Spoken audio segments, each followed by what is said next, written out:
नमस्कार दोस्तों।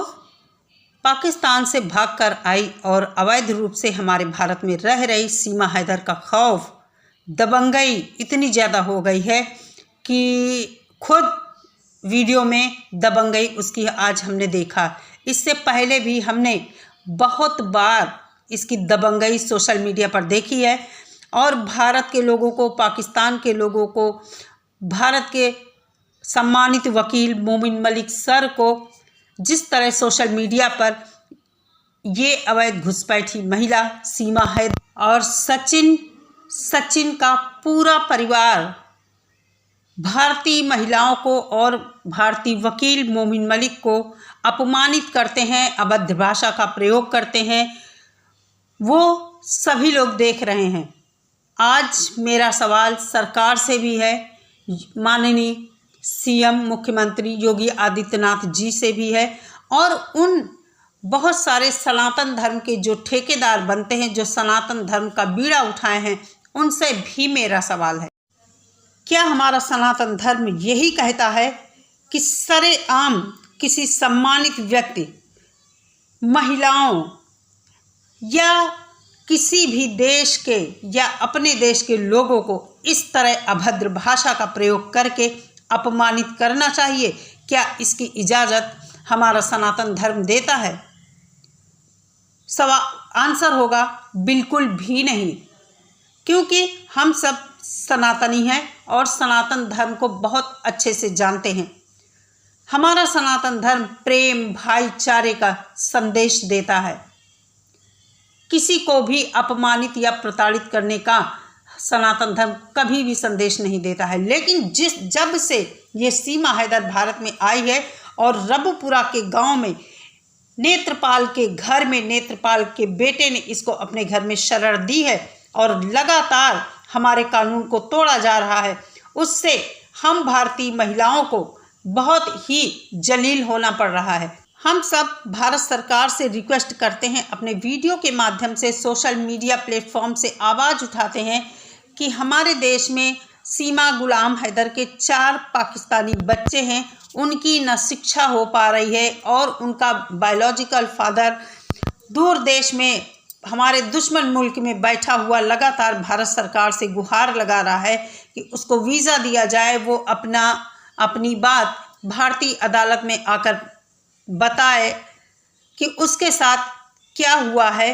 और उसकी पत्नी ने हमारे भारत देश का कानून तोड़ा है, अवैध रूप से हमारे देश में घुसी है और हर दिन वो सोशल प्लेटफॉर्म पर आकर इस तरह की कुछ चीज़ें करती है, कानून को हमारे देश को तोड़ती है। तो हम सब महिलाएं ये सब देखकर बहुत ही आहत हैं और चाहते हैं कि हमारे भारत के कानून के अनुसार जो भी सज़ा इसको बनती है वो इसको सज़ा दी जाए और आगे भी इस तरह की गतिविधि को रोका जा सके। क्योंकि अगर इसको यहाँ रख लिया गया, इसको नागरिकता दे दी गई या इसको यहाँ शरण दे दी गई, तो फिर ये एक रास्ता इसने खोल दिया है।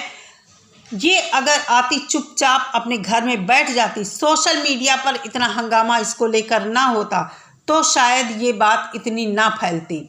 बहुत सारी चीज़ें बैक कैमरा इसके साथ हुई हैं। ये जब पाकिस्तान से आई तो 50-55 दिन चुपचाप छुपी बैठी रही। उसके बाद इसको जब अरेस्ट किया गया, ये जो 50-55 दिन का गैप है, कहाँ कहाँ ये रही, किस किस से मिली, क्या क्या इसने किया, बहुत सारे सवाल हैं। यही जो 50-55 दिन का ये जो इसका टाइम पीरियड बीता है भारत में, हमारे दिलों में शंका पैदा करता है। जिस तरह इसके आते ही एक फिल्म का ट्रेलर रिलीज़ हुआ था और हम सब ने देखा भी था। हम कभी पाकिस्तानी महिला या कोई भी पाकिस्तान से आए उसके ऊपर कभी भरोसा नहीं कर सकते। हमारे जवान सीमा पर होते हैं, आए दिन शहीद होते हैं पाकिस्तानियों की गोलियों के द्वारा या आतंकवादियों के द्वारा। हमारे देश में बहुत सारी ऐसी घटनाएं हुई हैं, तो हम भरोसा कभी भी नहीं कर सकते हैं। कसाब भी हमारे देश में आया था, कितना लोगों को मिसगाइड करके कलावा हाथ में बांधा था, दुनिया भर का ड्रामा रच के आया था। हम क्यों न इसको कसाब की बहन माने? ये उसी देश से आई है और जिस तरह हमने बहुत सारे हनी ट्रैप के मामले देखे हैं, हमारे स्वर्गीय प्रधानमंत्री पूर्व प्रधानमंत्री श्री राजीव गांधी को भी एक महिला ने उनके साथ क्या किया था, सुसाइड बॉम्ब बांधकर राजीव गांधी को इस दुनिया से ही ख़त्म कर दिया गया था। तो हम कभी भी भरोसा इस पर नहीं करते हैं। रही बात ये जो भाग कर आई है, इसके ऊपर बहुत सारे केस लगा दिए गए हैं गुलाम हैदर की तरफ से, और सबसे बड़ा जो केस हमारे देश का बनता है, हम जानते हैं कि गुलाम हैदर की पारिवारिक ये जो चीज़ें हैं, वहाँ जो इस भगोड़ी ने किया है, सीमा हैदर ने गुलाम हैदर के साथ किया है, मतलब उसका घर बेचा है, उसके बच्चों को, एक बार तो ये अपने आप भाग कर चली आई थी, दोबारा ये बच्चों को लेने गई है।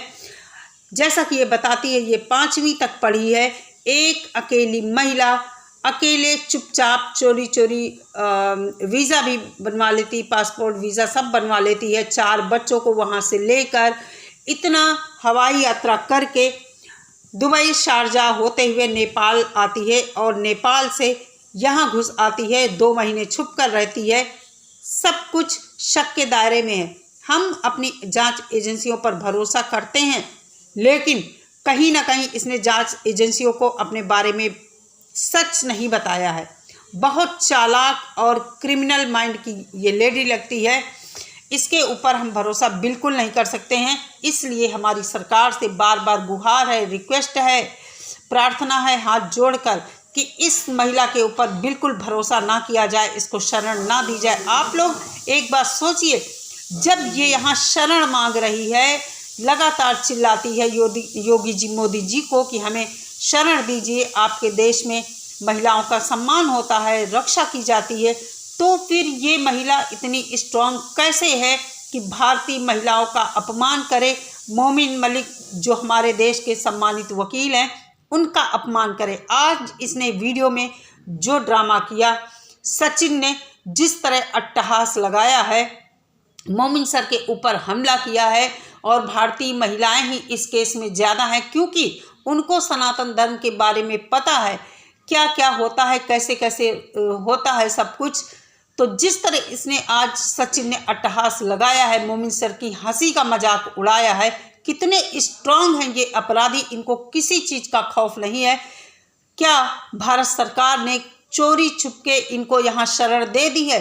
अगर दे दी है तो वो भी सामने से क्लियर किया जाए, पब्लिक जाने। हम सब महिलाएं जो इसके खिलाफ आवाज़ उठा रहे हैं, अपनी आवाज़ बंद कर दें।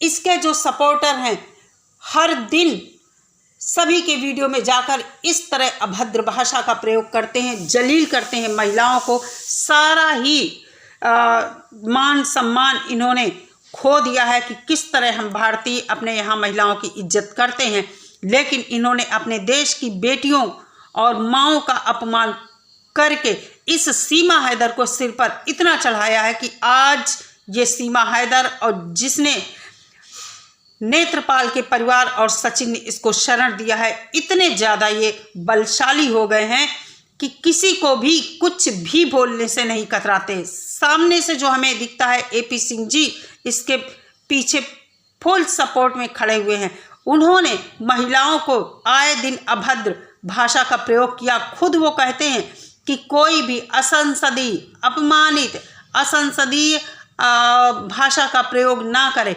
लेकिन वो खुद किस तरह महिलाओं को किस तरह के शब्दों से नवाजते हैं, आए दिन डराते हैं, धमकाते हैं, फांसी की धमकी देते हैं। अभी उन्होंने कहा महिला आयोग में सबकी शिकायत करेंगे।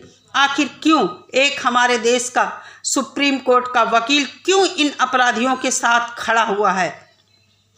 सभी को पता है कि हमारे देश के कानून का हर रोज उल्लंघन हो रहा है। पूरी दुनिया इस सीमा हैदर केस को देख रही। हम नहीं चाहते हमारे देश की बदनामी हो, हम नहीं चाहते हमारे कानून के ऊपर उंगलियां उठे। इसलिए भारत सरकार से बार बार रिक्वेस्ट है कि इस अवैध घुसपैठिया को जल्द से जल्द सज़ा का प्राविधान अगर है, वैसे हम सुनते हैं 5 साल की सज़ा है हमारे यहाँ अवैध घुसपैठ का, तो जल्द से जल्द इसको सज़ा दी जाए और इसको डिपोर्ट किया जाए। क्या कारण है कि इसके बाद बहुत सारे लोग आए हैं, वो डिपोर्ट कर दिए गए। जैसा कि हम सोच रहे हैं कि हो सकता है इसके ऊपर केस लगे हैं, इस वजह से डिपोर्ट नहीं की जा रही है। अब इसके यहाँ एक बच्ची भी हो गई है, तो इन लोगों को लगता है कि इसको नागरिकता मिल जाएगी। लेकिन मैं लोगों से कहना चाहती हूँ, हमारा कानून आप लोग पढ़िए, क्या कहता है हमारा नागरिकता अधिनियम। इसको उस अधिनियम के तहत बिल्कुल भी नागरिकता नहीं मिलेगी। फिर भी आए दिन ये लोग अपमान करते हैं लोगों का, तो हम सब आहत हैं। भारत सरकार से रिक्वेस्ट है कि इसको जल्द से जल्द संज्ञान में लिया जाए। योगी जी, मोदी जी इस पर जल्द से जल्द संज्ञान लें। हम जानते हैं हमारे देश में बहुत बड़ी जनसंख्या है, बहुत बड़ी है, केसों का निपटारा करना मुश्किल है, लेकिन फिर भी मोमिन मलिक की कोई भी सुनवाई नहीं हो रही है। आखिर ऐसा क्यों है? गुलाम हैदर को वीज़ा क्यों नहीं दिया जा रहा? वो अपनी बात अदालत में रखने आ रहा है।